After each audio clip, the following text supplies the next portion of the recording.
भांटू की कहानियाँ। एक बार निहालपुर गांव में शेखर नाम का व्यक्ति अपनी पत्नी और 2 बच्चों चुन्नू और मुन्नी के साथ रहता था।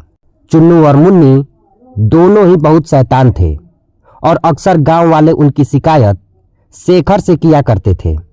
उनके घर के सामने एक दूसरा मकान था जो कि सालों से खाली पड़ा हुआ था और काफी डरावना सा दिखता था।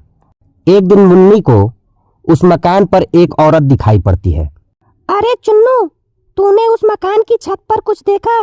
मुझे वहाँ पर एक बहुत डरावनी सी औरत दिखी। अरे छोड़ो ना मुन्नी, शाम को पापा से पूछ लेंगे। वैसे भी कई सालों से तो ये मकान बंद ही पड़ा है। फिर मुन्नी मकान के बारे में शेखर से पूछती है। अरे पापा, ये सामने वाला मकान किसका है और यहाँ कोई क्यों नहीं रहता? मैंने किसी डरावनी औरत को उस मकान की छत पर देखा था।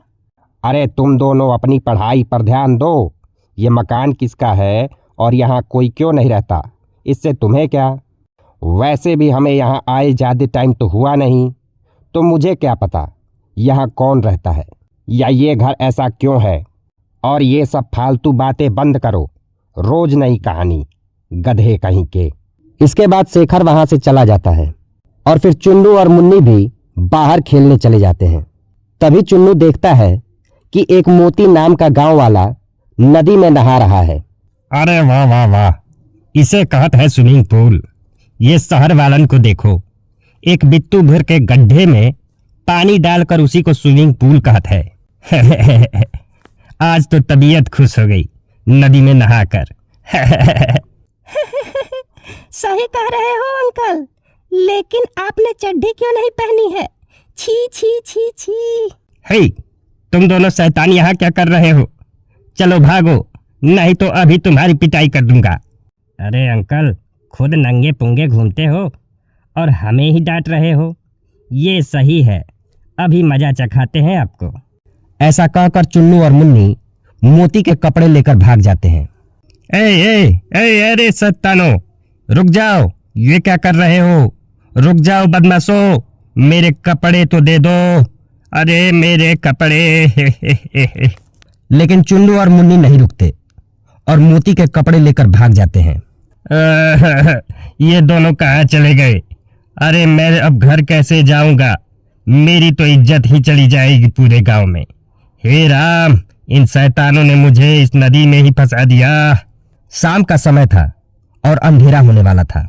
अच्छा हुआ कि अंधेरा होने वाला है। अब किसी तरह इस रात के अंधेरे में अपने घर पहुंच जाऊं। फिर इन दोनों शैतानों की मैं खबर लेता हूं। मैंने अगर इनकी टांगे ना तोड़ दी तो मेरा भी नाम मोती नहीं। फिर रात के अंधेरे में मोती किसी तरह छिपते छिपाते अपने घर पहुंचकर कपड़े पहनता है। कल सुबह ही मैं उन दोनों के घर पहुंचता हूं। अभी तो काफी रात हो चुकी है। नदी में खड़े खड़े तो पैर भी दुखने लगा है। अगले दिन मोती शेखर के घर पहुंचता है और शेखर को सारी बात बता देता है। हे भगवान, इन दोनों की शरारतों से तो मैं परेशान हो चुका हूँ। इन नालायकों ने तो नाक में दम कर रखा है। मोती भैया, मैं उन दोनों की तरफ से आपसे माफी मांगता हूँ। आज इन दोनों को घर आने दो, फिर मैं इन्हें बताता हूँ कि उनका बाप क्या चीज है। चुन्नू और मुन्नी जैसे ही अपने घर पहुंचते हैं तो शेखर उन्हें डांटने लगता है। शेखर को गुस्से में देखकर वो दोनों डर जाते हैं और उसकी डांट से बचने के लिए वहां से भागकर पड़ोस वाले मकान में चले जाते हैं और छुप जाते हैं। अरे मुन्नी, पापा तो बहुत गुस्से में हैं। लगता है मोती ने पापा से हमारी शिकायत की है, नहीं तो पापा इतना गुस्सा कभी नहीं करते। अब तो बहुत मार पड़ेगी हम दोनों को। हाँ भाई चुन्नू, पापा तो आज बहुत गुस्से में हैं, इसलिए हम थोड़ी देर यहीं छुपे रहते हैं। कुछ देर बाद जब पापा का गुस्सा कम हो जाएगा तो हम अपने घर चले जाएंगे। चुन्नू और मुन्नी बात ही कर रहे थे कि तभी उन्हें किसी के गाना गाने की आवाज सुनाई देती है। लग जा गले के फिर ये मुलाकात हो न हो, शायद इस जन्म में ये हंसी रात हो न हो।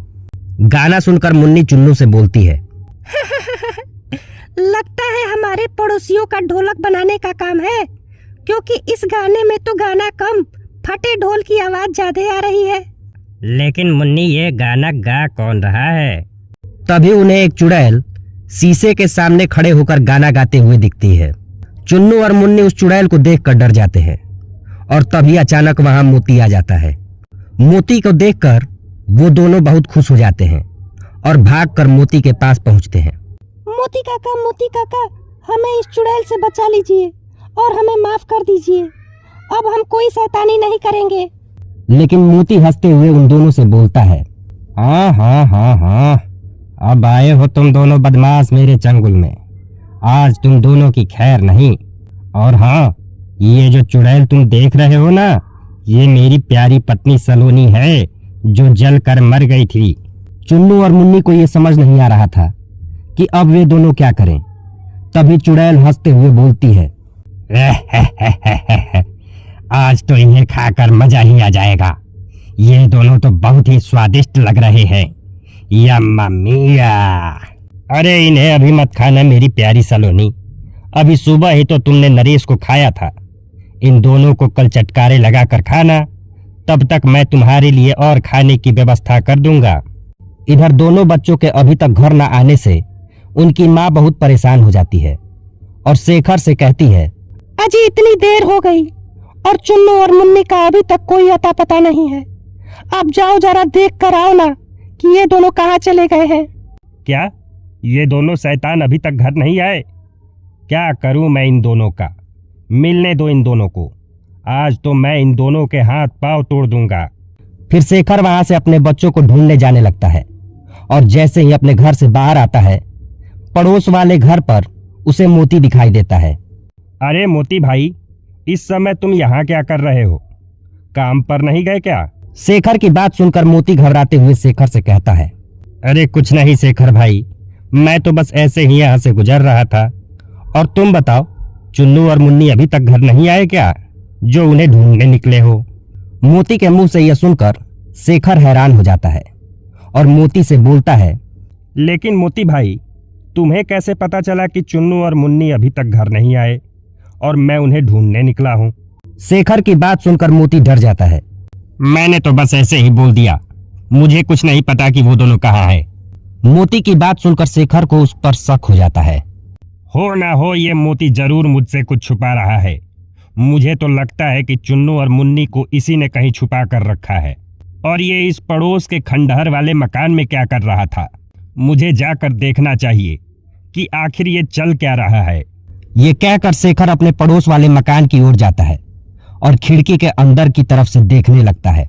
घर के अंदर एक चुड़ैल शीशे के सामने खुद को देखकर गाना गा रही होती है। चंदा ने पूछा तारों से, तारों ने पूछा सितारों से, सबसे प्यारा कौन है? मोती, मेरा मोती। शेखर उस चुड़ैल को देखकर डर जाता है। यह चुड़ैल बार बार मोती का नाम क्यों ले रही है? जरूर कुछ गड़बड़ है। शेखर इतना बोलता ही है कि तभी उसकी नजर कमरे में रखे पिंजड़े पर जाती है जिसमें चुन्नू और मुन्नी कैद थे। अरे बाप रे, इस चुड़ैल ने तो मेरे बच्चों को कैद कर रखा है। मुझे जल्दी से कुछ करना होगा। शेखर भागता हुआ अपनी पत्नी के पास पहुंचता है और उसे सारी बात बता देता है। ए जी, हमें जल्दी से कुछ करना होगा, नहीं तो ना जाने वह चुड़ैल हमारे बच्चों के साथ क्या करेगी। हमें किसी तांत्रिक को बुलाकर उस भूतिया घर में जाना चाहिए। फिर कुछ देर बाद शेखर अपनी पत्नी चंदा और एक तांत्रिक के साथ उस घर के अंदर जाता है तो देखता है कि मोती भी उस घर के अंदर ही मौजूद था। शेखर गुस्से में मोती से बोलता है, अरे नास पीटे, मुझे तो पहले से ही पता था कि मेरे बच्चों के गायब होने में जरूर तेरा कोई हाथ है। अब मैं तुझे नहीं छोड़ूंगा। तभी वहां वह चुड़ैल आ जाती है। अरे वाह वाह वाह मेरे प्यारे मोती, लगता है तुमने मेरे लिए कोई सरप्राइज पार्टी रखी है। इतने सारे इंसानों को खाकर तो मुझे मजा ही आ जाएगा। ए चुड़ैल, अपने सपनों की दुनिया से बाहर निकल, क्योंकि यहाँ ऐसा कुछ नहीं होने वाला।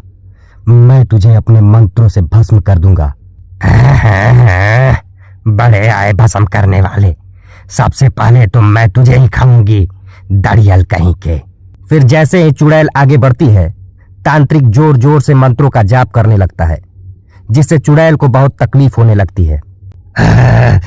चुप हो जा दरियाल, एक तो मैं पहले से ही बहुत हॉट हूँ, ऊपर से तेरे ये मंत्र मेरे शरीर को और जला रहे हैं। चुप हो जा, नास पीटे।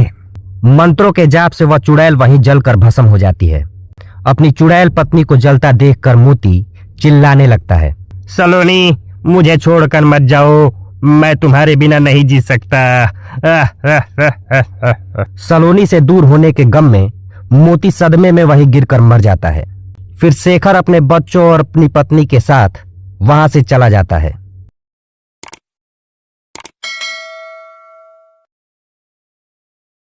एक गांव में हीरा और मोती नाम के दो आवारा और बिगड़ैल युवक रहा करते थे। वे दोनों गांव में दिन भर आवारागर्दी करते रहते और गांव की लड़कियों को छेड़ते रहते थे। एक दिन हीरा और मोती एक नदी के किनारे पर खड़े होते हैं कि तभी हीरा की नजर मुखिया और उसकी बेटी पर पड़ती है। हीरा तुरंत मोती से कहता है, अरे मोती भाई, वो देखो, लगता है मुखिया अपनी बेटी के साथ कहीं जा रहा है। हीरा की बात सुनकर मोती मुखिया की बेटी इंदु को छिछोरी भरी नजरों से देखकर बोलता है, अरे हीरा, मैं तो इंदु का कब से दीवाना हूँ, लेकिन इंदु है कि मुझे घास ही नहीं डालती। मोती की बात सुनकर हीरा गुस्से में मोती से बोलता है, अरे मोती भाई, इंदु केवल तुम्हें ही नहीं बल्कि गांव के किसी भी लड़के को घास नहीं डालती। अरे जब उसने मुझे घास नहीं डाली तो फिर तुम किस खेत की मूली हो। हीरा की बात सुनकर मोती को बहुत गुस्सा आ जाता है। अरे तुम क्या अपने आप को अक्षय कुमार समझते हो? मुझे सब पता है।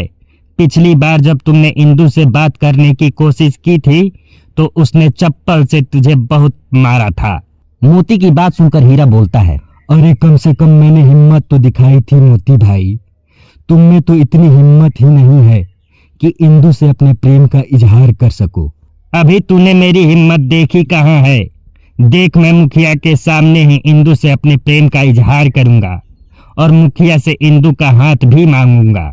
इतना बोलकर मोती हीरा के साथ मुखिया के पास पहुंच जाता है और इंदु को देखकर बोलता है, इंदु, मैं तुमसे प्रेम करता हूँ। ये सुनकर मुखिया गुस्से में मोती का कॉलर पकड़कर बोलता है, अरे निकम्मो, तुम्हें कोई शर्म आया है या नहीं? तुम्हें मेरे ही सामने मेरी बेटी को छेड़ते हुए शर्म नहीं आती? देखो मुखिया, अपनी बेटी इंदु की शादी मुझसे कर दो, समझे? ये सुनकर इंदु अपना आपा खो देती है। तुम्हारी हिम्मत कैसे हुई मेरे बारे में ऐसा सोचने की? कभी अपनी शक्ल आईने में देखी है? कुकुरमुत्ते जैसी शक्ल है तुम्हारी। हाँ? इंदु अपने पिता से बोलती है, चलो पिताजी, हमें इनके मुंह नहीं लगना। इंदु गुस्से में अपने पिता के साथ वहां से चली जाती है। हीरा मोती से बोलता है, अरे मोती भाई, मेरी बेइज्जती तो अकेले में हुई थी, लेकिन आपकी बेइज्जती तो सबके सामने ही हो गई। चल हीरा, यहाँ से बहुत बेइज्जती हो गई अपनी। शहर चलते हैं, वहां से कुछ बनकर ही वापस आएंगे। हीरा और मोती उसी समय शहर की ओर निकल जाते हैं, लेकिन कुछ ही दूर जाते ही जोरों की बारिश शुरू हो जाती है। तभी उनकी नजर एक पुरानी झोपड़ी पर पड़ती है और वो दोनों जल्दी से झोपड़ी के अंदर चले जाते हैं। आज जब कुछ कर दिखाने के लिए हम अपने घर से निकले तो इस बारिश ने ही हमारे इरादों पर पानी फेर दिया। तू एक काम कर, बोतल निकाल, यहीं बैठक लगाते हैं। फिर वो दोनों वहीं पीना शुरू कर देते हैं। भाई हीरा, आज तो बहुत बेइज्जती हुई अपनी। उस मुखिया ने कॉलर पकड़कर अच्छा नहीं किया, साले ने आपकी कमीज की इस्त्री भी खराब कर दी। हीरा इतना बोलता ही है कि तभी वहां पर डरावनी डरावनी आवाजें आने लगती हैं।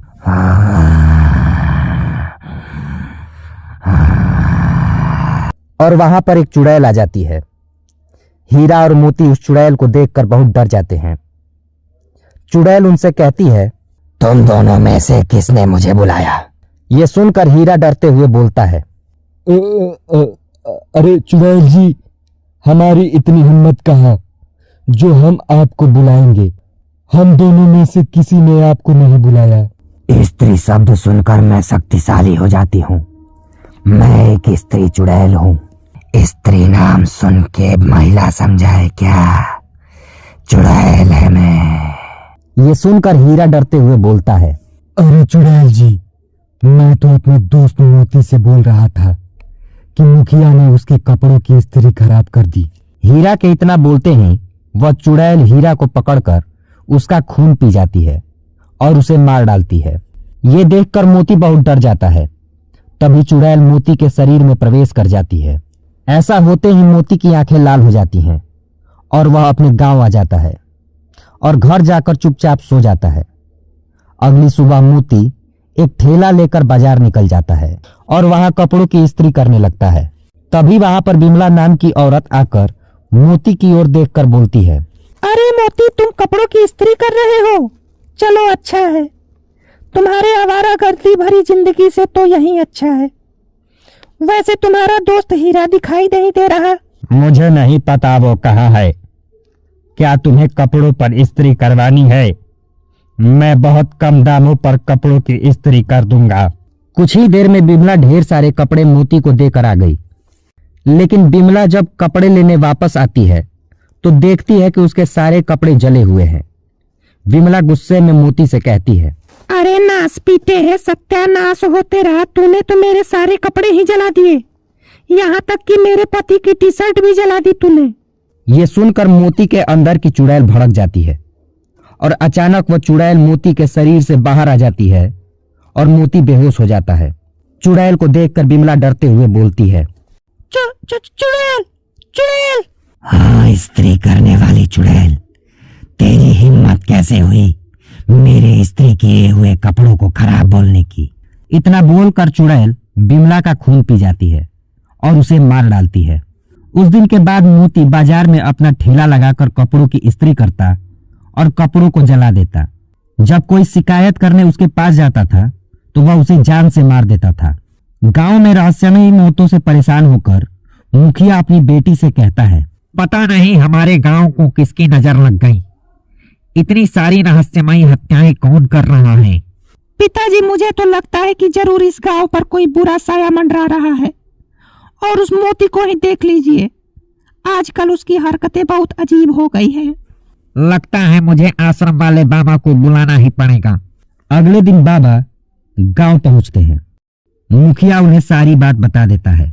बाबा अपनी आंखें बंद करते हैं और कुछ देर बाद मुखिया से कहते हैं, स्त्री, तेरे गांव में किसी स्त्री का वास है? अरे अब क्या बात कर रहे हो बाबा, यहाँ सब तो फिल्मों में होता है।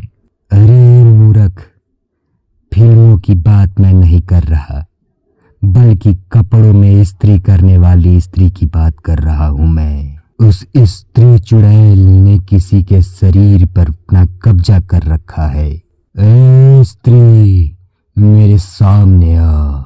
तभी मोती कपड़ों की इस्त्री का ठेला लेकर आ जाता है और चुड़ैल उसके शरीर से बाहर आ जाती है। क्या रे साधु, तुझे भी अपनी धोती इस्त्री करवानी है क्या? बकवास मत कर चुड़ैल, और सीधे सीधे बता कि तू इस गांव के लोगों को क्यों मार रही है? बहुत साल पहले मैं इसी गांव में रहती थी। लोगों के कपड़े इस्त्री किया करती थी। लोगों ने मुझे स्त्री के नाम से ही बुलाना शुरू कर दिया। एक बार इस गांव के जमींदार के कपड़े मुझसे गलती से जल गए और उसने मुझे मारकर गांव के बाहर वाली झोपड़ी में गाड़ दिया। तब से मैं चुड़ैल बन गई। लेकिन चुड़ैल बनने के बाद मैं बहुत कमजोर थी। लेकिन कुछ दिनों पहले इसी गांव के 2 युवक वहां पर आए और मैंने उनके मुंह से स्त्री शब्द सुना। स्त्री शब्द सुनते ही मैं बहुत ताकतवर हो गई।